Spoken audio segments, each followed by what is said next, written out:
Good evening, good evening, good evening. You are now tuned in to the BRI, which is the Black Research Institute. My name is Denoris Wilson, aka The Brother. We try to bring you entertainment in the form of information to provide inspiration. And the top it all off, it's a dope conversation. And tonight is no exception. I got a good brother, man. I was fortunate enough to do a little bit of work for him in the past. He ain't hit me up to do no work lately, but hopefully, after this interview, I get some jobs. I get some jobs, but I'm excited, man, because this brother's doing something that I don't know nobody else doing. I don't know any black people doing it. I don't know anybody that has an art gallery. And when you say art gallery, you just think of just prestige, Van Gogh or some Basquiat or whatever. But this brother is he's a local gallery and he got local artists and he's doing some big things. So we're going to run the secondary intro like we always do. And we're going to come back and we're going to introduce you to tonight's guest. All right.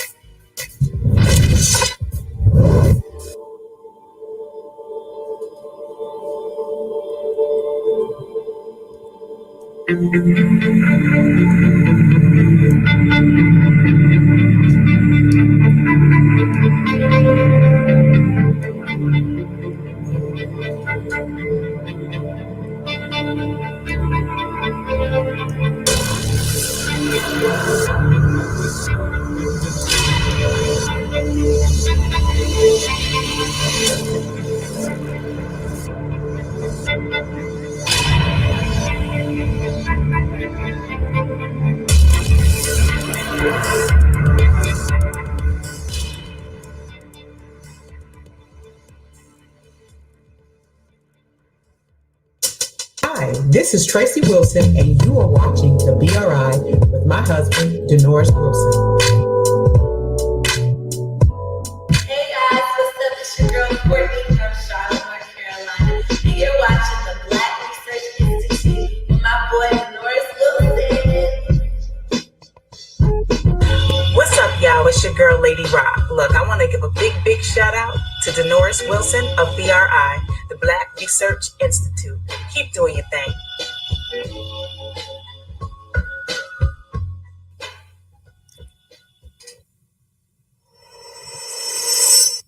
Okay, everybody, and we're back. BRI, man, and tonight's guest is none other than a art gallery owner, a professional brother. I'm not sure, but I think he's a Howard grad. Shake your head if I'm right. No. He said no. I might messed up there. But look, man, let me introduce you to tonight's guest, man. He's a owner of Art of Noise Art Gallery in Petworth, DC. I'd like to introduce the whole BRI fam to Mr. A.D. Ferguson. Having me. Thank you. What's up, brother? I'm well, man. I'm well. How are you? I'm doing good, man. Thank you for having. Oh, come on, bro. You good things up there. This is long overdue. You might get another flyer out of this, man. Well, you know what? I'm always open for business for you, AD. I got a flyer for you. Okay, that's fine. All right, so it's customary here on the BRI before we even start the interview. What I normally do is I got a couple of questions I gotta ask you. Okay. All right. First of all, are you being safe? I am being as safe as I know how to. Even though I'm fully vaccinated, I still continue to wear my mask in public places, and I urge everyone, no matter what your vaccination status, is to be mindful of others and pull that mask up. That's what's up. Now, next question: are you happy? I am happy. I'm happy, and I found happy in the things that are right in front of my face. I'm a big dreamer and a doer, so sometimes my happiness comes in what I think I should be doing and where I want to be. But really, I got a roof over my head. I have a beautiful family that God has blessed me with, which is my greatest accomplishment. And I can't say that makes me happy. Okay, well, I can't complain about that. Well, that's what's up. Well, you know, since you're not in the studio, you're not in your studio. I'm gonna go there. I'm gonna go to your studio right quick. Okay, all right. Yeah. Yeah. Yeah.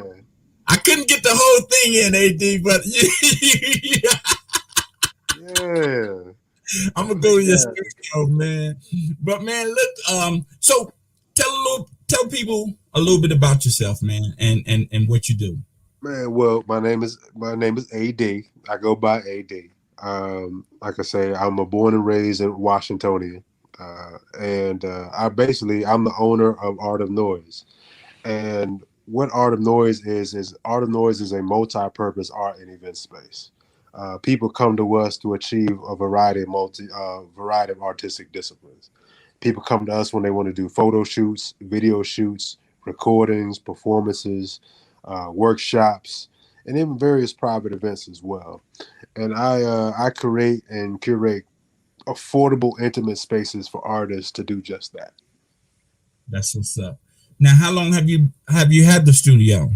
Man, actually since 2017.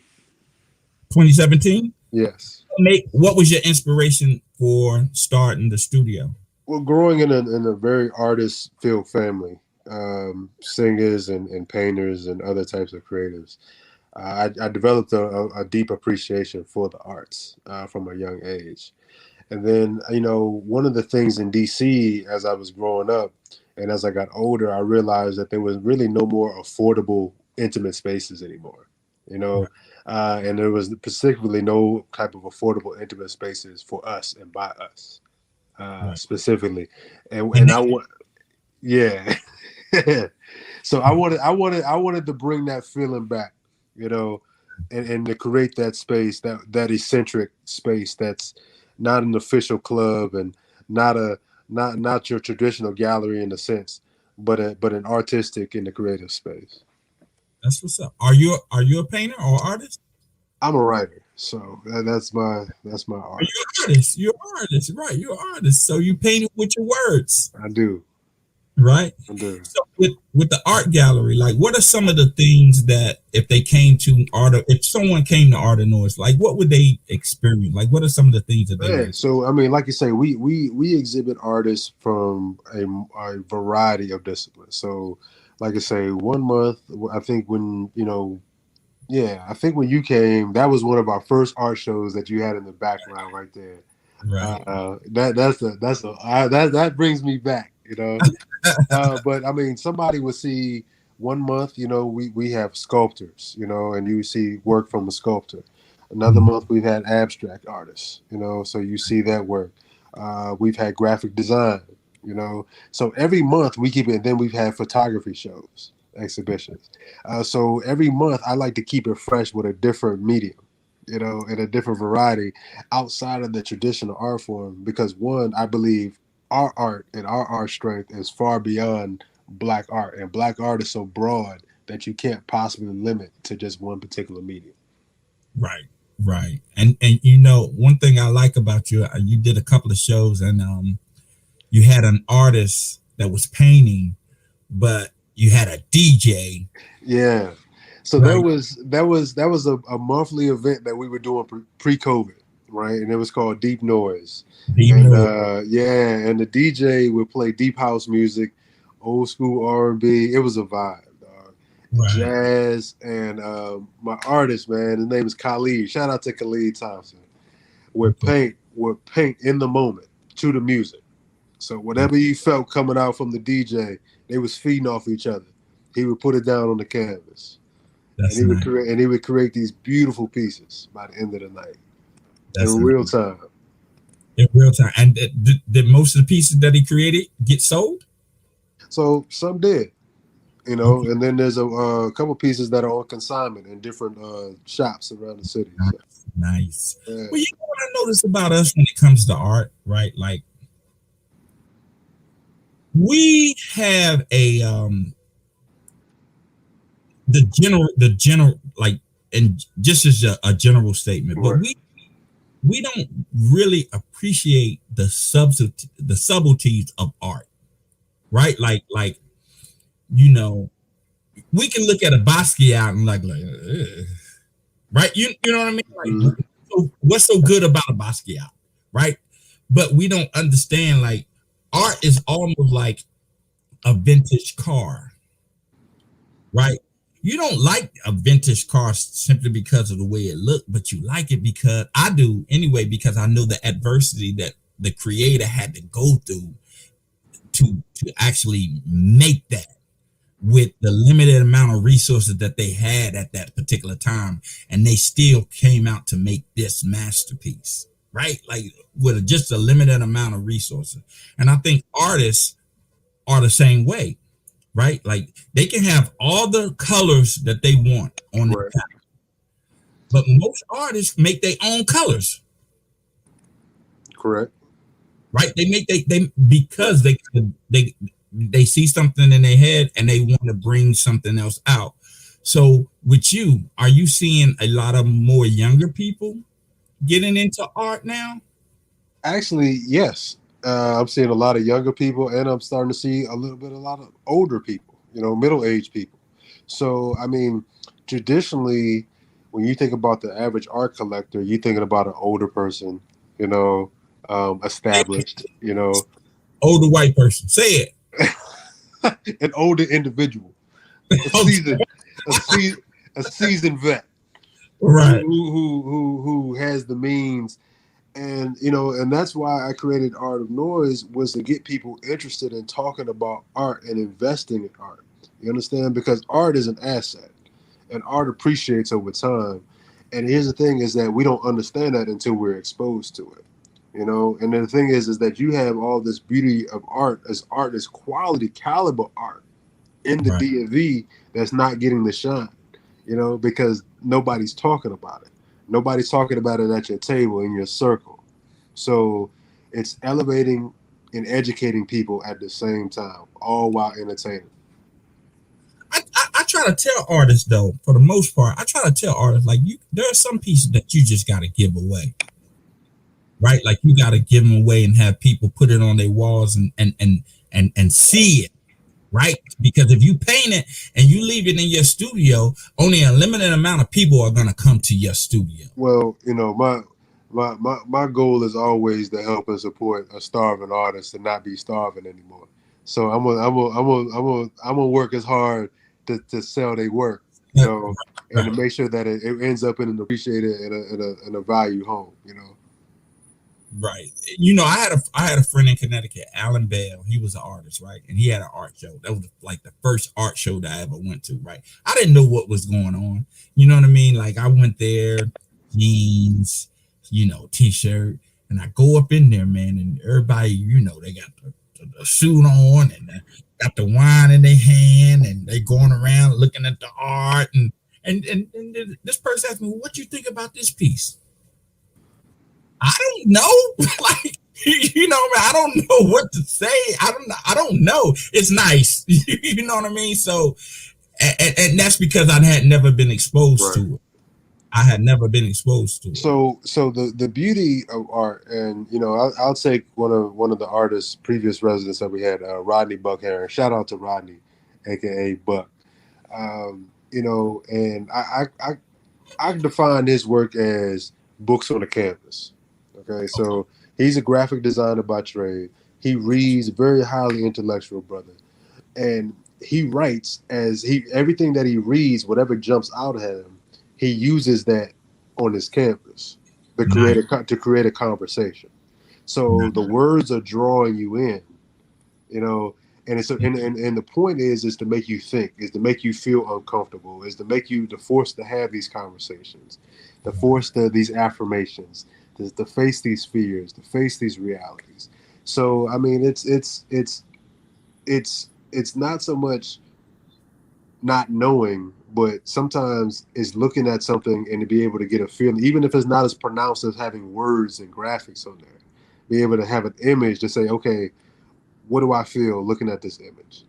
What's the first thing that comes to mind? And that's how a conversation can start. Nice. Well, you know what? When I do look at art, I can't describe the art, but I do get a feeling from it. And the technicalities can come later, as you learn and you develop. But it's about that conversation. Okay, it's about that dialogue. It's about talking about what you're seeing with another individual, because the guarantee is that individual that you're talking to, who's looking at the same piece, is getting a completely different, or maybe getting a completely different message and understanding from the same image that you're looking at.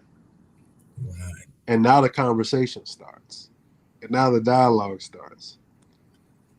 It's what you're saying is almost like they had this thing on Facebook and they were like, let's settle the debate. Is this pink or is this green? That's hilarious. Right? And I'm looking at that's pink. Some people actually like, it's green. I'm like, how the hell you see green? Right? Like, how do you see green? But like you said, they looking at the same thing I'm looking at and getting something totally different. Well, it's and because they're coming from a different place, a different perspective, a different life, a different lifestyle. What's green to you may be blue to somebody else. Right. I mean, sometimes people's greens makes other people's blues. Yeah. So yeah. I mean, it's a art is subjective, but it's meant to create a conversation. Sometimes comfortable and even uncomfortable conversations. Okay. So, a deep question. What is the importance of art? Art is the pulse of a people. So anytime you want to understand what a people were like in a civilization, when people were looting Africa and what did they steal? They stole the art, okay? Because the art was the cornerstone and the value of that civilization. It told them everything they wanted to know about these people, who they were, what kind of people, how they viewed things, what were their religious beliefs, what was their daily life with. You can always go back to the art. So the power of the art is the voice and the pulse of a people. Nice. And ever since our sojourn here in America, our art has really been suppressed, right? Like our creativity in the art field. Well, I think to look at it from a different perspective, I don't know if I would say, yeah, I mean, yes, it's been suppressed, but what happens when diamonds are suppressed, and that's how they become diamonds, right? Mm-hmm. And it's like when pressure is added, what happens? And I mean, out of this pressure and this suppression, the most beautiful work in art forms that the world has ever seen has come from the hands and the eyes and the mouths and the hearts and the minds of Black people. Right. That's a good point. Like, and it's crazy because when you really think about it, we took chitterlings and made a delicatessen. Correct. Right, like chitterlings are not for consumption. Right, like they are not for consumption. No. All you got, right? If that's what they giving you, you got to make do with what you have, right? Like and with that type of pressure, so to speak, we created something that was edible for us. Correct. And I guess you're saying that's the same thing with art, right? Like it is. So I mean, I'm sorry, brother. These Zooms, man. It's all good. I got a baby boy, 7. He ain't baby, but he. Right. It is what it is, man. But I would say it is like that for art. I mean, look at music and Black music, and and Negro spirituals, and how music was a form of communication. In the fields, and how they talk to each other. To send secret messages. So, I mean, we created an art form out of our adversity. Actually, an entire culture out of our adversity. Correct.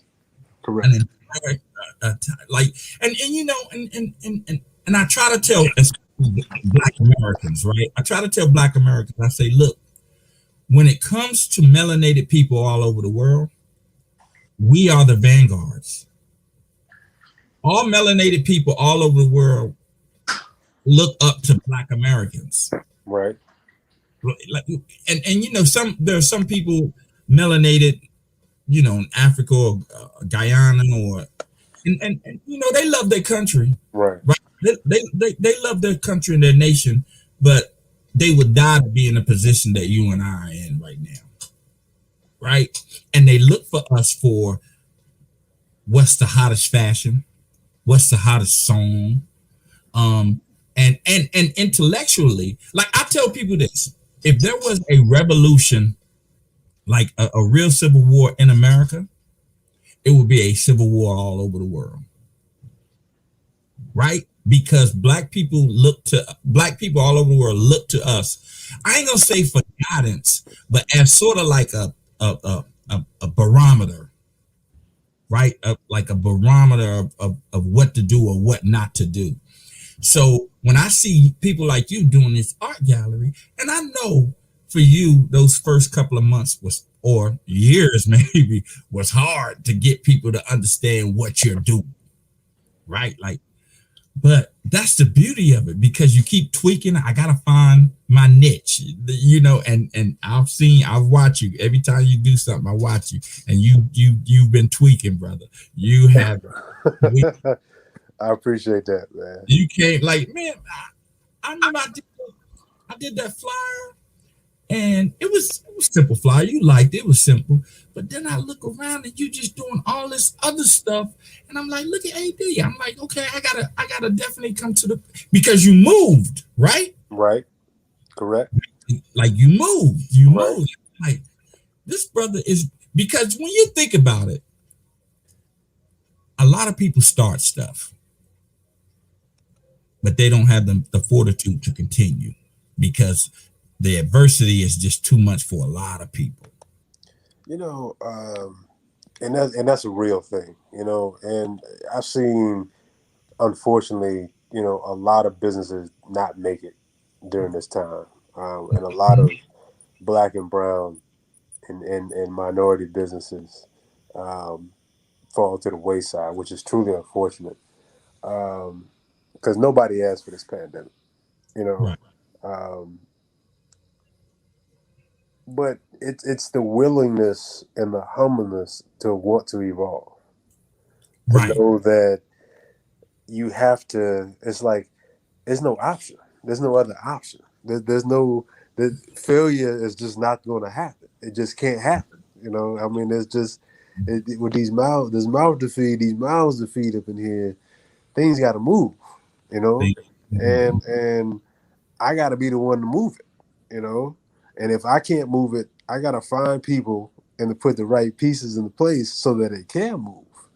And, you know, it takes humbling experiences and motivation to say, you know, I pray and I thank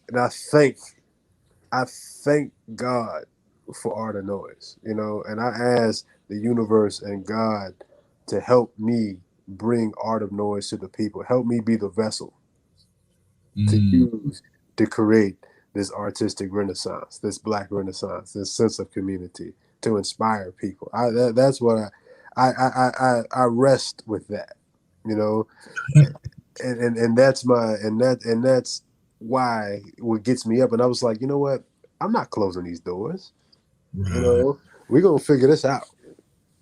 Well, you seem like you like me though. Like, ain't no quit in me.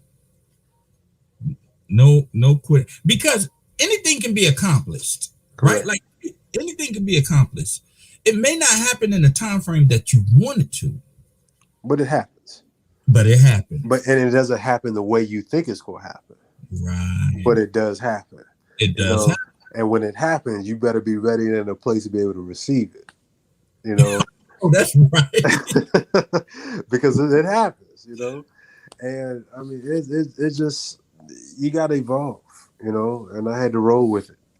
My wife has a saying: either evolve or be a dinosaur. That's right.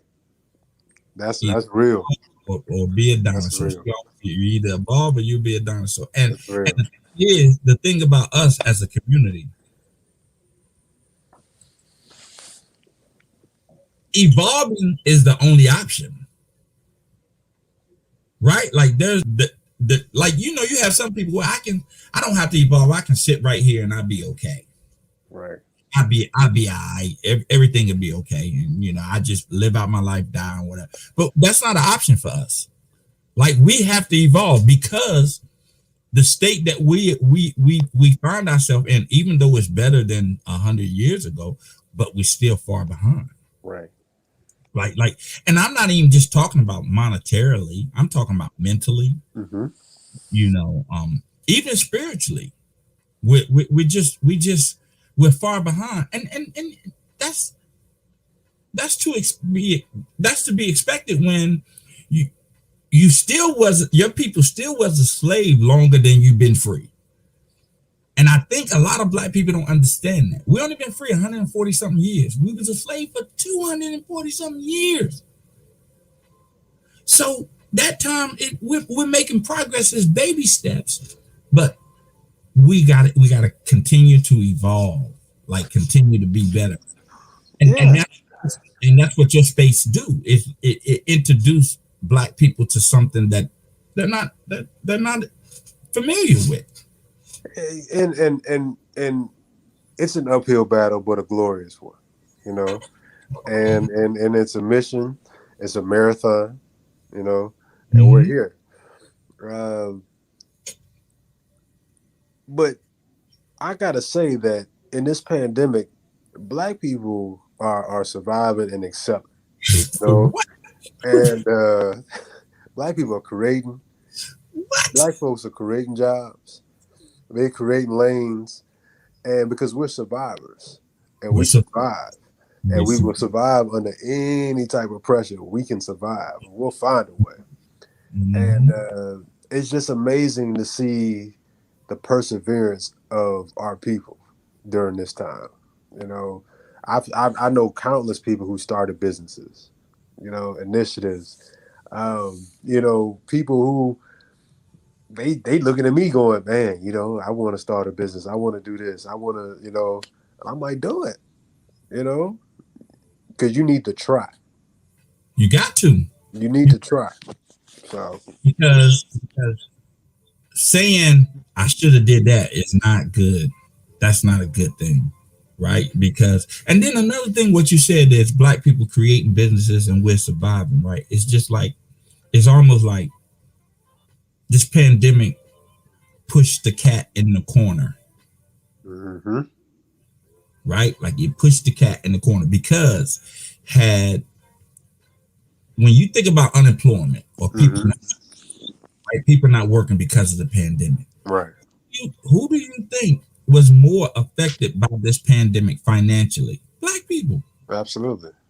Because most black people are living paycheck to paycheck. Yep.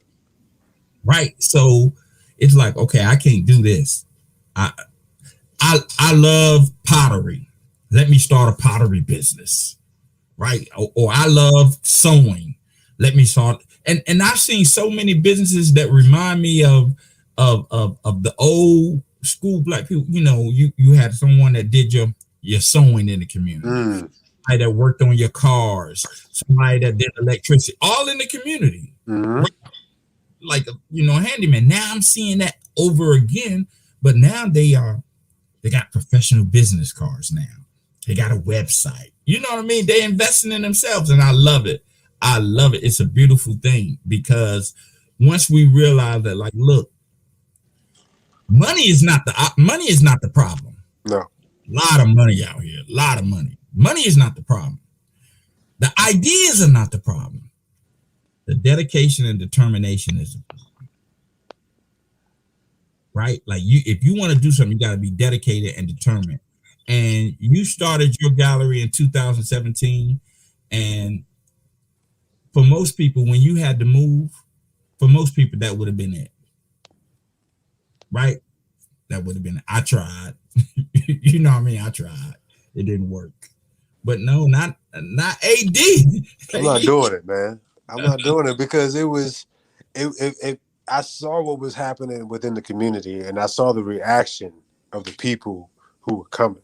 you know, and experiencing Art of Noise and renting our space for different things and having different events here and attending different things.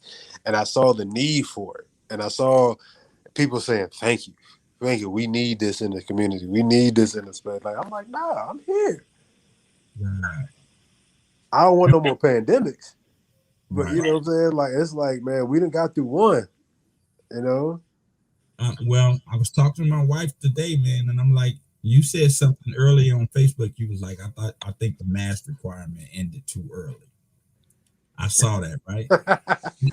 All right, and you know what? I tell my wife all the time. They talking about waves. You know, when they talk where the first wave, the second wave. Well, if everybody wasn't vaccinated in the first wave, Right. we're still in the first wave, right?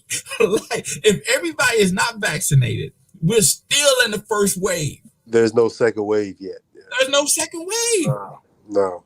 We're still in the first. And I was telling my wife, I was telling her today, I was like, you know, whenever a virus enters a body, it takes over the DNA and replicates. Right. And when it leaves the body, it's not the same virus.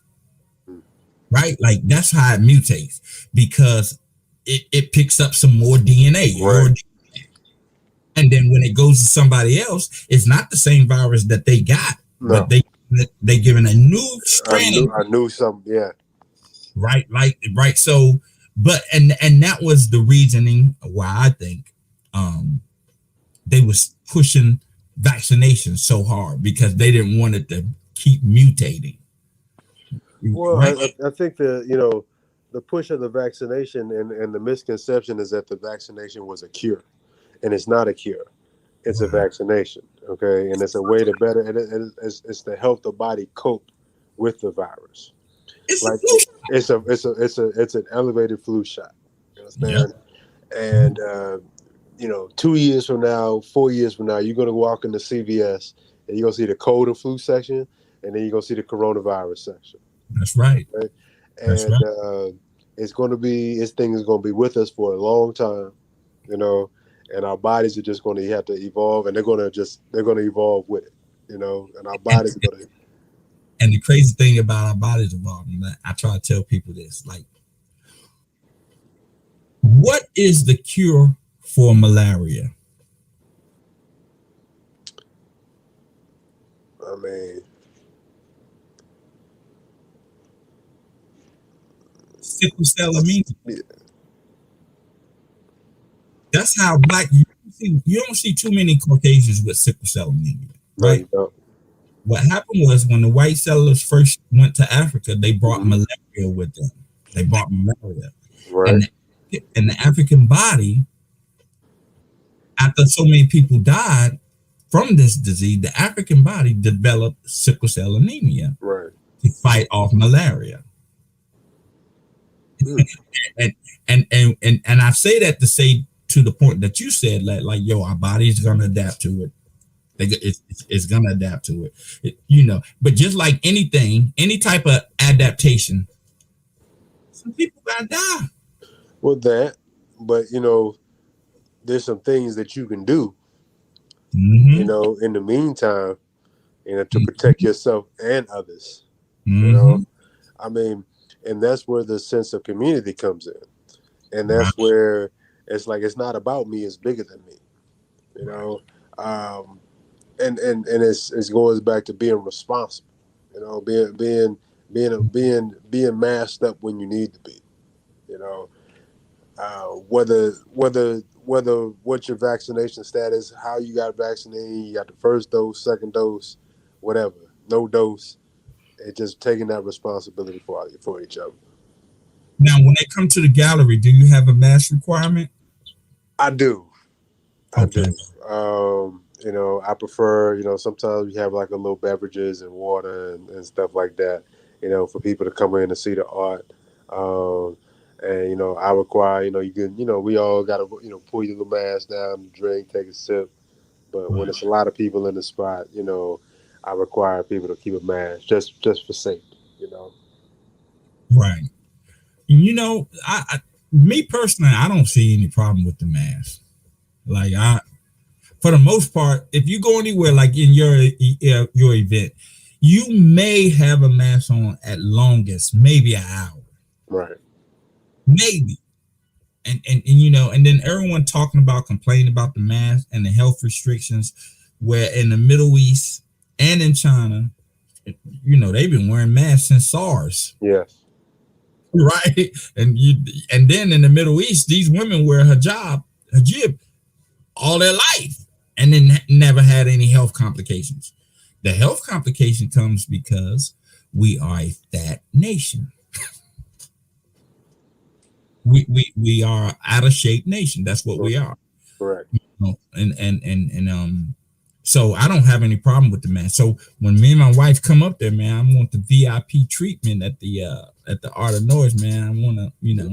Man, you got VIP all day, man. Yeah. So what kind of events you got coming up, AD? Well, we actually, man, this Saturday, man, we got our first sessions at Art of Noise, man. Okay. Basically, when the pandemic happened, man, it crushed a lot of the after-hour spots for musicians. When musicians used to come after playing a gig or touring, they used to go to places like 18th Street Lounge, and just kind of jam out, have jam sessions. Okay.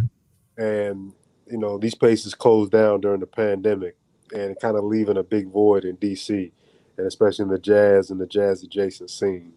So Sessions at Art of Noise is designed to kind of create that jam session vibe and bring that jam session vibe back to DC. Okay. Well, we got to give you a movement a name, a real catchy name, AD. We got to give it a name, you know, like they gave the Harlem Renaissance. That was a catchy name, Harlem Renaissance, like all that. So we got to give it a name, man. We got to come up with a movement name. Man, I don't know. Let's think about it. Let's think about it. You know, because if someone say the name, it'll make them feel a little bit better about, not better, but make them feel like when I hear Harlem Renaissance, it ain't just, yeah, in Harlem they was playing all this music and doing all this art back in the day. No, Harlem, a Renaissance is like everything. Right, like it's everything. And see, I grapple with the word Renaissance because I'm like, yeah, it is. It's like a DMV Renaissance. You know what I'm saying?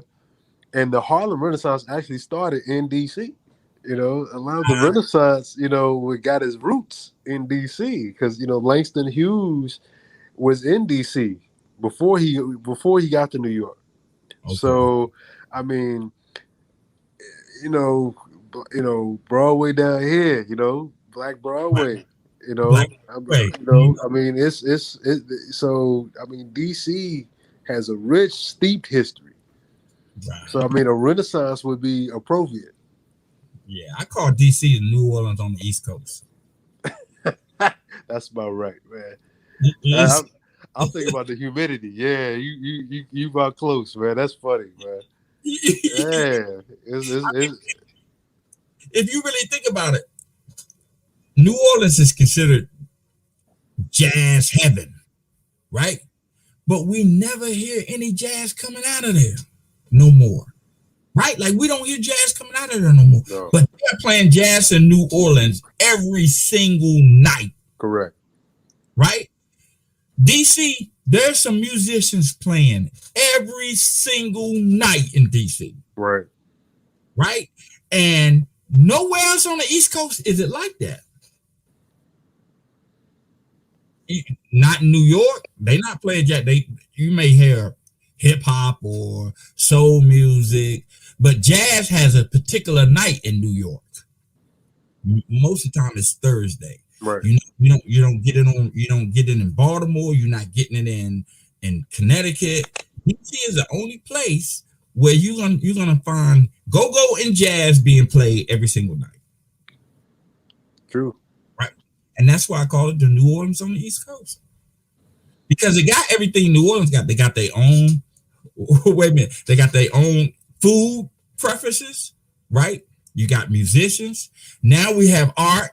We got the art gallery, like, and and just culture with spoken word and poetry and all that. It's like a bohemian type of thing. You know what I mean? It is. It is. It is. Bohemian half smokes. We there, right? Yeah. Yeah. Let's say something real just DC, you know? Right. Real Right. DC. Call it the Mambo Sauce Renaissance. Mambo sauce. The Mambo Sauce Renaissance. The Mambo. Renaissance or the Mambo Renaissance, man. Mambo. 200 years from now, they be like, hey, this guy A.D. Fisher, he started the Mambo Renaissance and out of his studio and Art of Noise, and I'm telling you. That's it, the Mambo movement. Yeah. The Mambo movement, man. It is, because you out of DC, you gotta give me something, man. See, man. So it'll stick. But in my job, is to connect with you leaders, leaders like yourself, leaders in the field of who are pushing the visual culture, who are pushing the vocals, the hip hop, who are pushing the music, producing in the area.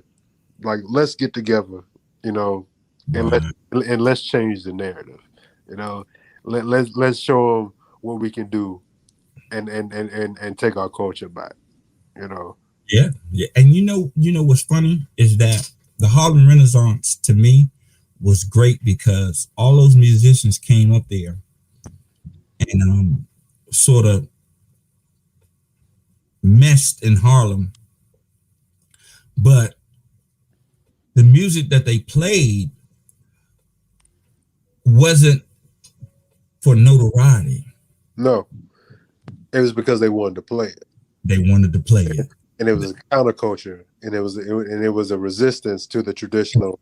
It was in protest to the right.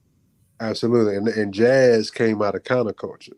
There was a whole culture that came out of with bop and and these type of to say, hey, I'm gonna do it this way.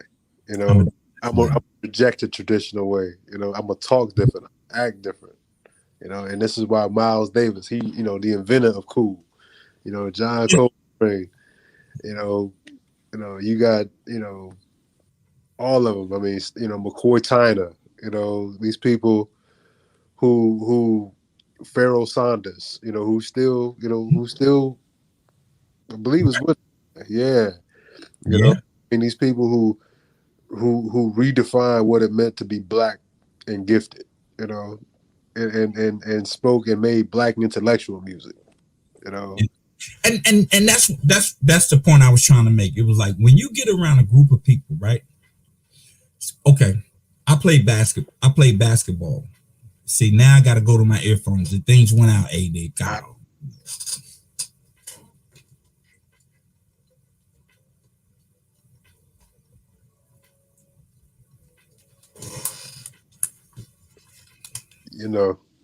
Now I'm looking like a DJ. Old faithful. But I was saying, like, when in the Harlem Renaissance, when they got up there and they all these artists are getting there and they come together and they having jam sessions, right? These jam sessions not only serve to show how talented these people were, right? But now if I'm Miles Davis and I'm listening to Train and he doing a particular thing, right? I gotta top that. Right? Like I gotta top that. I gotta be just as good as Train when I get up there. And that's what the Harlem Renaissance did, because you got all these people, and even though it didn't look like that, but as an artist, you're competing. Right? And if the artists are spread out, you're not competing with nobody. You just making music on your own accord. Well, I mean, in that regard, iron sharpens iron. Exactly. So, I mean, you're gonna, if you want to be the best, you gotta be around the best. You gotta be around the best. That's right. People who are doing it at the highest level. Highest level. And learn from those people. Not just compete with them, but learn from them. Because that's the problem, is that we think that sometimes we competing and we ain't learning nothing. You know, Right. the thing is that If you learned that.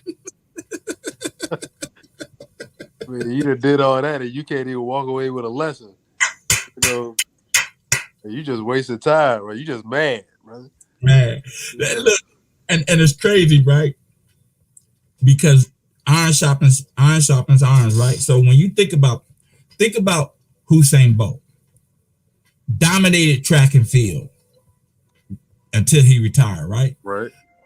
Now who's dominating? The person who trained with him. Yes. Blake. Now Blake is the favorite, right? Because he trained with him. You have Michael Jordan. Who was the second best player in the league when Michael Jordan was there? The person that played right beside him, Scottie Pippen. Correct. Right?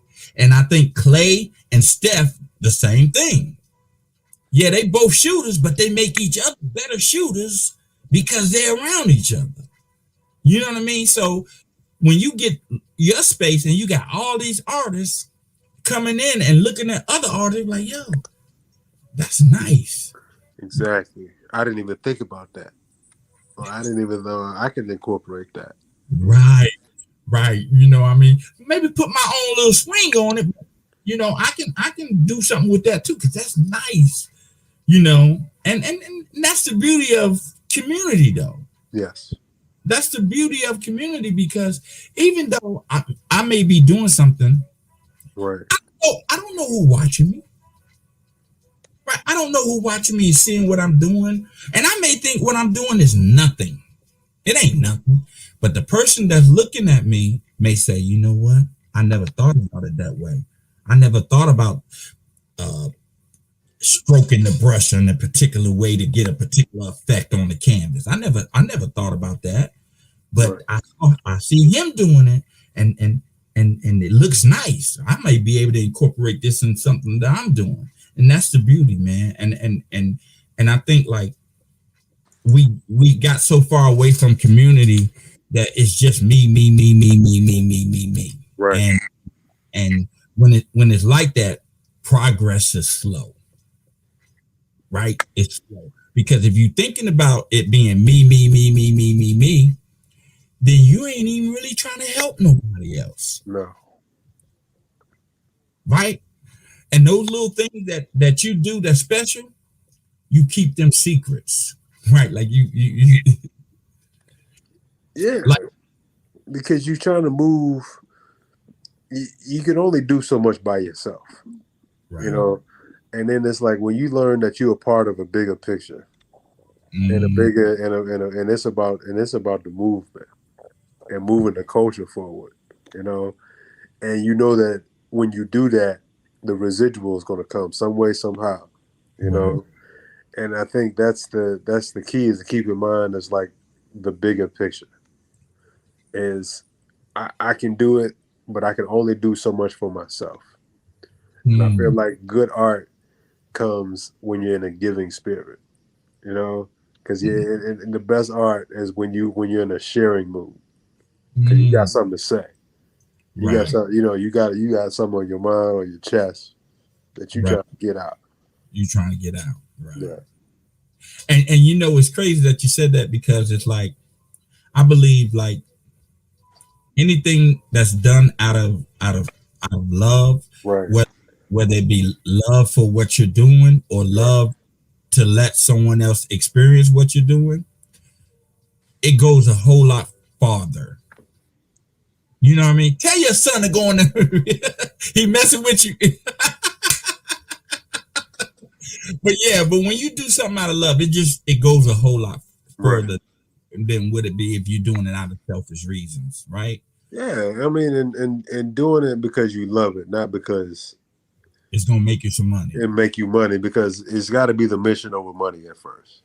Right. You know, I mean, so many people, you hear about, you know, people that's been artists for 20, 30, sometimes 40 years before they get discovered, you know, before they get that break, before they get in front of that right collector, you know. I mean, it's years. Same thing with music artists, you know, people spend years and years singing background, or, you know, pushing tapes out the trunk of their car, or, you know, or whatever, showing up to open mic night, You know, I mean, comedians spend sometimes 15, 20 years doing open mic night, touring and sleeping in their cars and, before they actually get that break. Right. So it's just that it's like going back to what you said earlier, it's about persistence and knowing that it's a marathon. It's a marathon. And you're going to hear no. You're going to get tired. People not going to understand what you're doing. They're going to encourage you to quit, and normal people are just going to be like, you know what? I tried.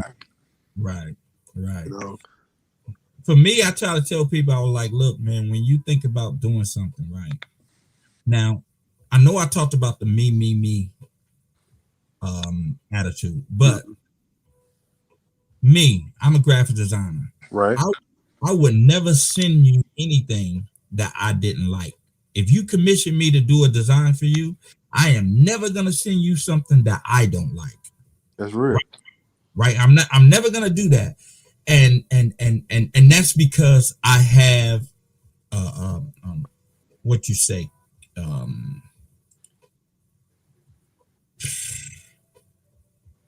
scruples with my design. Like I wouldn't want, if I don't want it, I don't want to give it to nobody. Right. And I wouldn't want nobody to give me something that I pay for that they didn't like either. So you gotta have faith in yourself beyond anything. Mm-hmm. If you don't have faith in, that's him. if you don't have faith in yourself, then the first sign of adversity, you're gonna give up. Right. But but also it's fear. Fear that I don't know what I'm doing. I can't see where I'm going. I can't. Just because you can't see the path forward don't mean it's not there. Right. Sometimes you just gotta take a leap. Mm-hmm. No, all the time you gotta take a leap. Yeah. All the time. Because my thing is, and this is the thing, whenever you see a vision that you want for yourself, you never see the adversity. Like you only see the good part of it, right? You never see the adversity.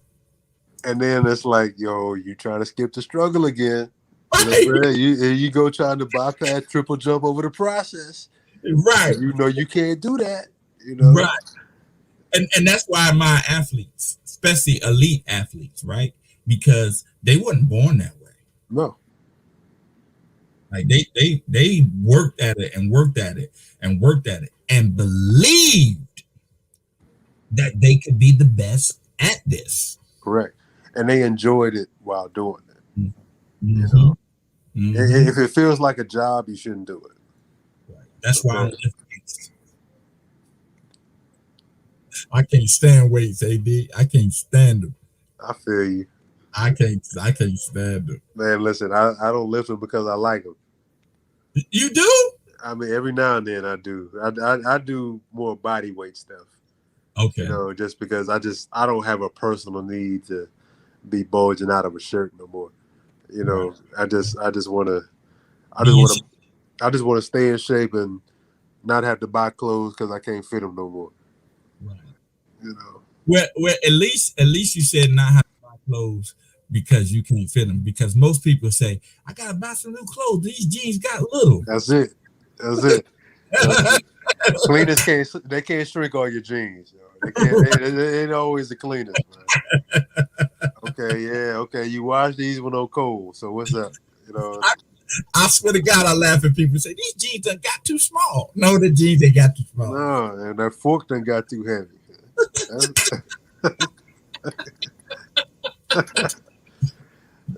Hey, man, I enjoy this interview, brother. I really do.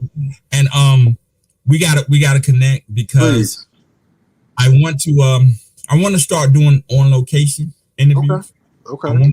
I want to start doing on location interviews, and like when you have an event, I want to come there, set up, interview. Sure, absolutely.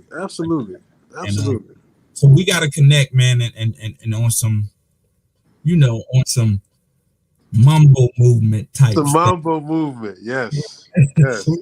I'm telling you, I'm a brand that, bro. I'm telling you. Throw me a couple chips, man. That's all I ask. No. I said I'm a brand it, but we gonna make it happen.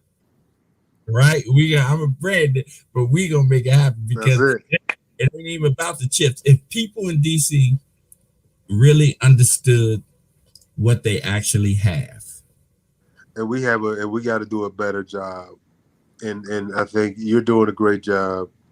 But it takes more. It just takes so many more avenues. We have to amplify what's happening. No, AD, stay right here. I gotta refresh. Can you hear me? Yeah, I can hear you. I gotta refresh. I don't know what's going on, man. I gotta refresh, and then I'll be right back. Just stay right here, brother. Okay.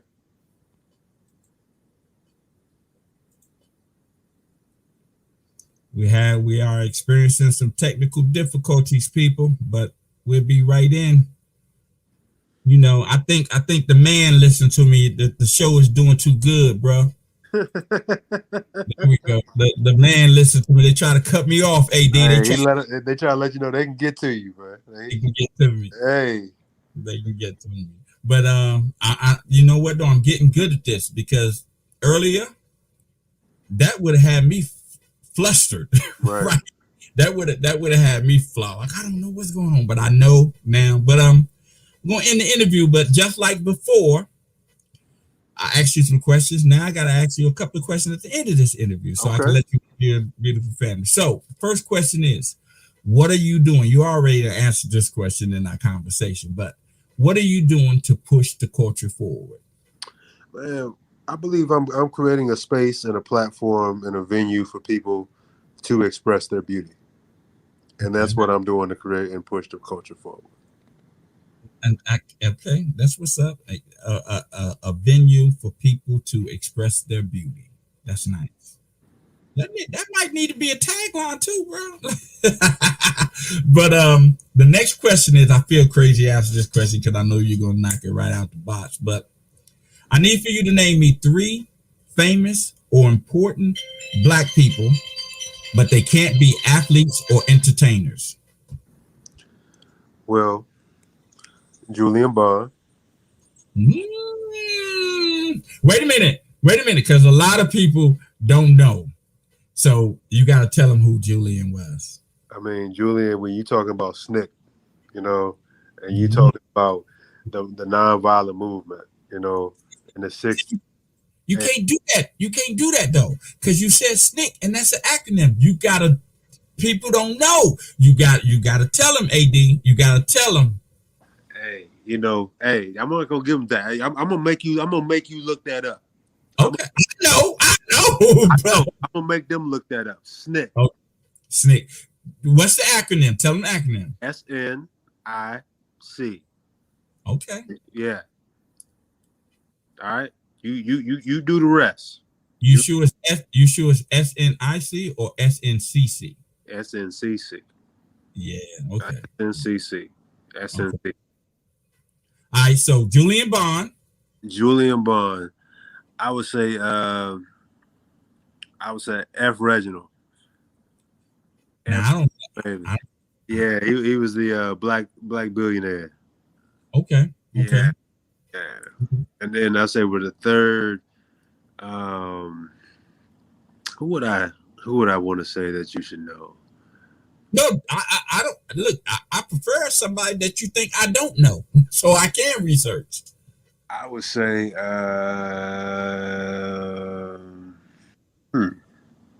who's a good one? Can't be an actor and he can't be an entertainer. Right. Or athlete.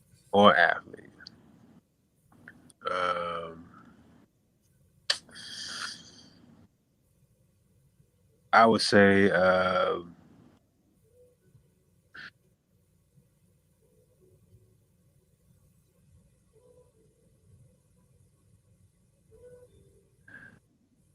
would say Berry Gordy. Okay. Off of the fact of what he was able to use music, and he was able to use art and activism and create a melody that brought people together from all walks of life. Yeah. And dance and to move America forward and to say, hey, it's okay if we can party together, we can live together. Right. And that's why I would say, look up Motown, and what he was able to do with Motown. I'm gonna give you Barry, because he was in the entertainment field, but he wasn't an entertainer, right? And that's what I'm saying. He wasn't an entertainer, and see, right. He was a businessman. He was a businessman. And that's why I was like, yo, but he was in the art atmosphere. Right, exactly. Thank you. I wanted to give you somebody who was in there, but ain't, Right. And listen, your answers are different from everybody I ever interviewed. And most people that come on the show haven't seen the show before. Right.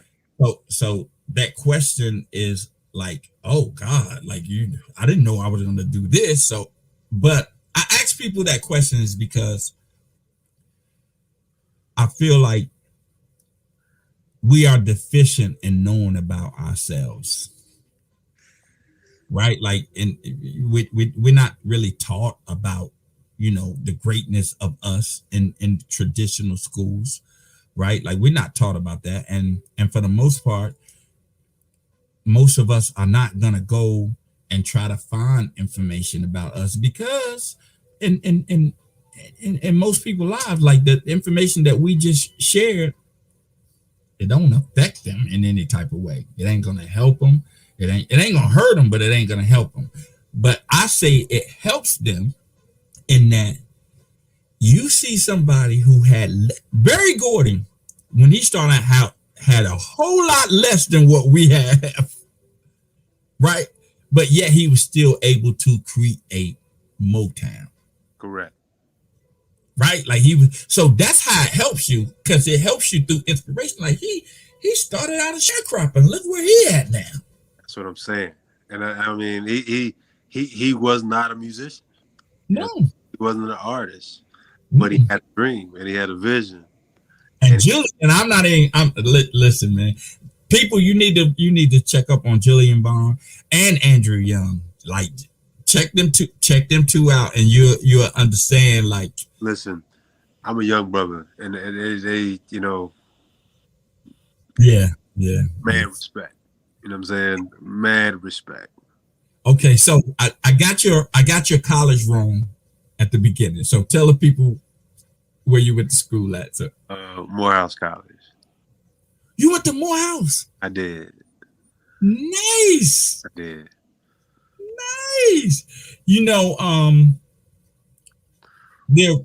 original concept for the BRI, and it's still happening. That's what the Gambit is about. You saw the chess game in the beginning. The Gambit is about, like, I'm gonna start in August. Mm-hmm. Well, maybe September. I'm gonna start a internet-a-thon. You remember Lou Rawls and the United Negro College?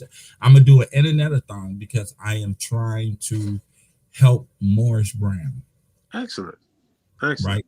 I don't know anybody from Morris Brown. I'm not affiliated with it, but it really hit home with me when I realized that Morris Brown was started by ex-slaves. Mm-hmm. It's practically one of the only Black universities that was started by Black people. And the amazing part about that is it was started by Black people 16 years after slavery was abolished. Yes. Right? So, yeah, it took a lot of money for them to start it.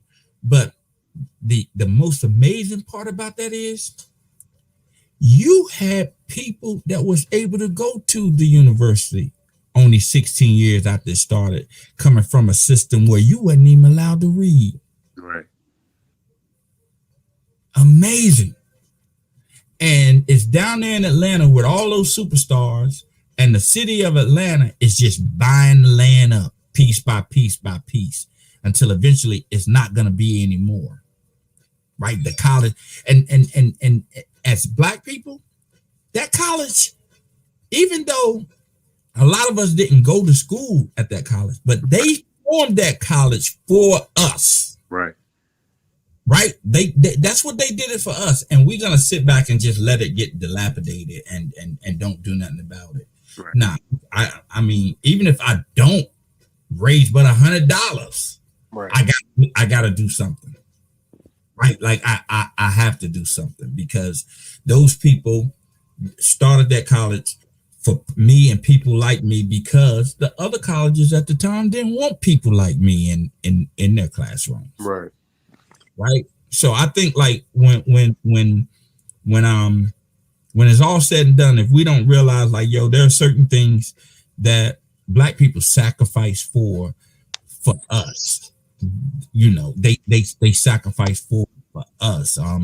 You know, when Kanye says, you know, you've been enslaved for 250 years, it sounds like a choice. No, it sounds like a sacrifice. Right. That it was a sacrifice. They were willing to go through that to make sure that we would be here today. Yes. That's what it wasn't a choice. It was a sacrifice. You know what I mean? And with that sacrifice, with them sacrificing, places a responsibility on us, right? Not only to honor that sacrifice, but for you and I to sacrifice so our future can have something. And that's what you're sacrificing your time, your money, your energy to do this art gallery, and hopefully within, not hopefully, the future will benefit from it. I received that, and you know, instead of waiting on somebody else to do it for us, you know, do it ourselves, which is not to be exclusionary, but to be inclusive. You know, inclusive in the community that we are and the resources that we already have. Right. You know, who was it? What was it? John Henry Clark said, "Hey, you know, you have no friends." You know, and he was right. You know, you don't have no allies out here, no real one. So, only person that's gonna do it is you. Is you. And you just dropped another one. You said John Henry Clark. You just dropped another one. I got to get you off this interview, man. Somebody see this interview, they're gonna use these answers, man. I can't. Man. They go up me. They go up me. What's this dude talking about, man? Right. Man, AD, man, it's been a pleasure, brother. Pleasure. Thank you for having me. I'm gonna hit you up, if not tomorrow, sometime during the week, and we can set up a time where we can talk about, you know, what I want to do and stuff like that moving forward. Please. All right, everybody. AD Ferguson, owner of Art of Noise. Man, thank you, brother. And you have a good night, and tell your son he up next. All right. Take care, brother. I take care, AD. All right. AD Ferguson, Art of Noise, man. If you're ever in the DC area and you want to go to an art exhibit that is classy, unique, down to earth, a nice little spot, then check out Art of Noise art gallery, and you won't be disappointed. But I thank everyone for tuning in, man, and I love for feedback and everyone to tell me what I'm doing, but the major reason why I do what I do is because I want to inspire you. If these people can do it, they finding a way to make a way. AD is not a millionaire, I don't think, but he's finding a way to make a way, man. He's finding a way to do what he loves to do, and that's what it's about. I've always said that, you know, a lot of us, we try to gain inspiration from people who have already made it, but you haven't seen what it took for them to get there. You're only being inspired by the outcome. You need to be inspired by the process that made the outcome possible. That's where the inspiration comes. You need to be inspired by the process that made the outcome possible. The outcome is only a result of the process. And that's what I do. I try to present people that are finding a way to make a way, man. And AD is no different. And I enjoy him and I appreciate him. And I'm gonna make sure that when I go to DC, I'm gonna go by that studio. And once again, he's another client or ex-client, because like you said, he ain't gave me no job in about a year. But I've never met the brother. I've never met him. We've never sat down face to face, but we have a rapport. When I was doing some work for him, we have a rapport that we understand each other. He respects my craft. Whenever he sent me something to do, he let me do what I do. And I would imagine that he does that with the artist that comes in his gallery too. He let me do what I do. He understands that I'm the graphic designer. And if he don't like something, he'll tell me and we'll correct it together. But everyone, just believe in yourself. Know that you can do anything that you put your mind to. Anything that you put your mind to, you can do it. You just got to have the determination and the dedication. You already have the will, right? They say where there's a will, there's a way. And you were born with a will, so there's always a way. You were born with a will, so there's always a way. So as I do always on the BRI, remember, in order for you to receive a blessing, you must first be a blessing. And with that, I say peace.